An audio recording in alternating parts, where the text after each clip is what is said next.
Hi guys, welcome to my channel. This is the second part of my first miniature tutorial. An Easter diorama in a glass bell. As you might remember, in the first part we have made a divider.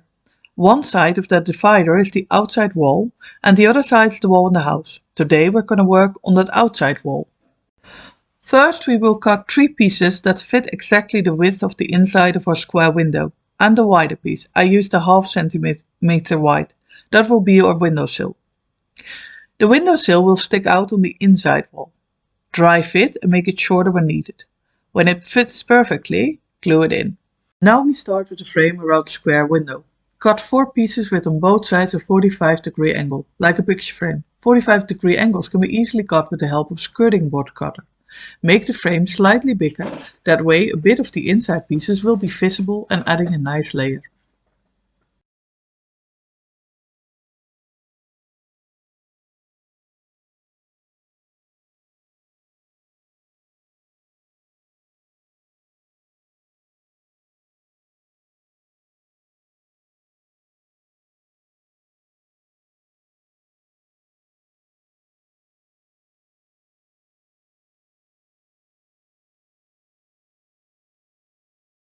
For the half-round window, draw and cut out an arc of the same width as the square frame.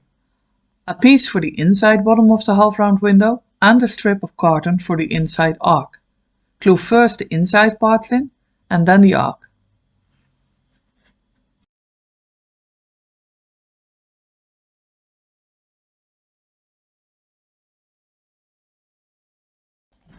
The second arc shape is for the other side, for the inside wall.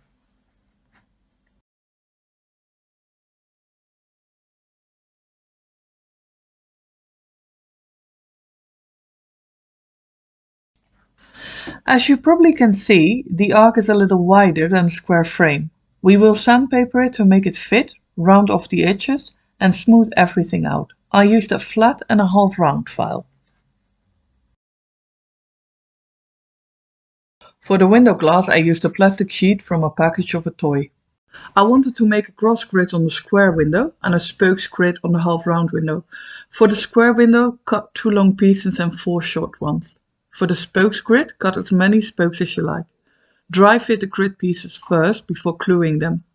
I use E7000 because it's a multi-function adhesive which dries up transparently.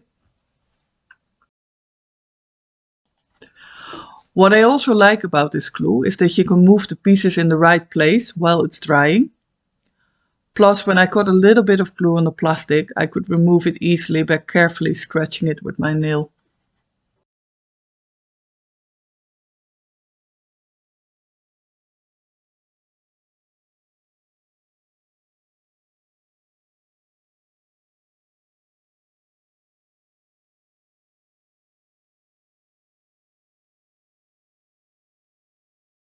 Now we glue the rest of the pieces for the cross and the pieces for the spokes grid on the back.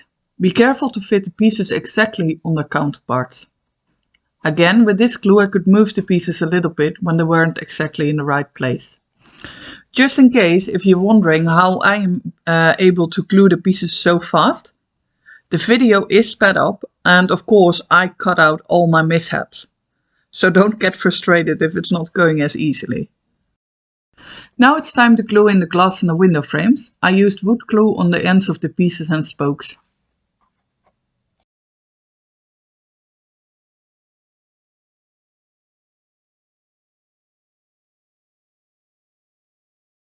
Paint the window frame in a color you like. I used a very fine brush for the inside. If you get some paint on the glass, remove it with a wet brush. Add a second layer of paint if needed. This is a window all done.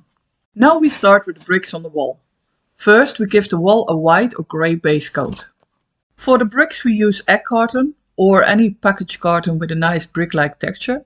I wanted small and bigger bricks, so first I cut the carton in stripes with the width of the bricks and then I cut them up in pieces. You can do it really precise and use a ruler or measure by eye. You can make them really straight or give them rough edges, it all depends on the style you like. I divided the wall up in lines. I won't stay within the lines, but the lines will guide me to have a more or less straight rows. Especially with bigger walls you run the risk of having really bad crooked rows of bricks. Now it's time for the fun part, adding the bricks. Take care that you leave gaps in between the bricks, that way it looks like there is mortar in between.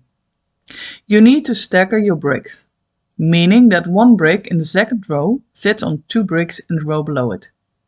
To do this, you'll start every other new row with a half brick. I played around with the bricks, some I glued on vertical, sometimes I followed a big brick with 2 or 3 smaller ones, or I added a tiny brick, or I left a bigger gap. Also, I followed a few rows with big bricks, with a row of only narrow ones. It will give the wall a nice cottage look. Decide on the color of your bricks. I wanted a light white greyish look that complements the mint color of my window frame and grey steps. First I put on a coat of grey that I mixed up earlier. I use mainly Winsor and Newton paint, but I do also have some other brands. Second layer is the white paint to lighten up the grey. I ended up with giving some stones a bit of yellow sand color and a few darker grey.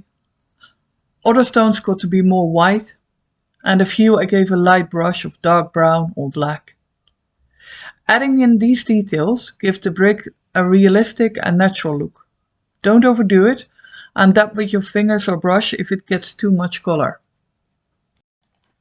So that's almost done. I'm really pleased with how it looks. It looks really realistic and rustic to me.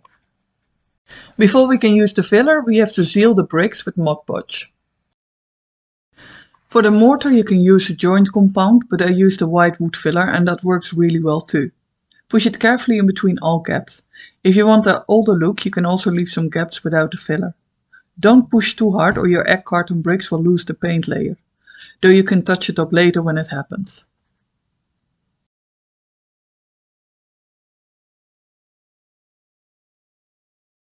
Use a damp cloth to remove the mortar on the surface of the stones.